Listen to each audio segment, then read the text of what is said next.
এই যে ফ্লাইওভারের মধ্যে এই রাস্তাটা করে দিয়েছে না, মানে এই যে এরকম বিট বিট, আরে বাপরে বাপ, চাকা পুরো হড়কায় ভাই। মানে এইখানে চাকা পড়লে গাড়িটা একবার এদিক যাচ্ছে এদিক যাচ্ছে, দেখছো? মানে আমি যদি একটু এদিক ওদিক হেলেই যাই, ব্যাস আমি পুরো একদম উপর থেকে নিচে পড়ে যাবো ফ্লাইওভারের।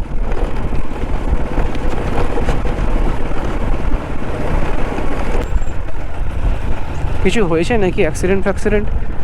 ও ভাই ভাই, অ্যাক্সিডেন্ট হয়নি, বাট এখানে একটা গাড়ি আই থিঙ্ক খারাপ হয়ে গেছে বা পাঞ্চার হয়ে গেছে কিছু একটা, হ্যাঁ পাঞ্চারই হয়ে গেছে।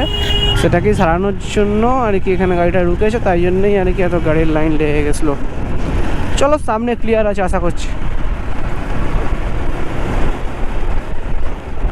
রাস্তা ফাঁকা না থাকলে ভাই রাইড করে কোনো মজা নেই, যে কোনো জায়গায়।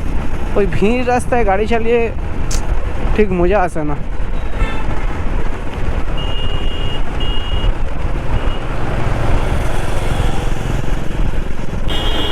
আয়, পিছন দিক থেকে হর্ন মারতে মারতে আসছে।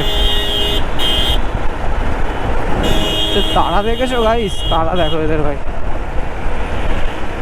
মানে ওকে সাইড দিতেই হবে। এই গভর্নমেন্টের গাড়িগুলো না এরকম করে। আর এই যে এরা সত্যি দেখতে পায় না কিছু না, উল্টো পাল্টা মেরে দিয়ে চলে যায়। তাহলে সবাই না, অনেক ড্রাইভার, ভালো ড্রাইভার আছে।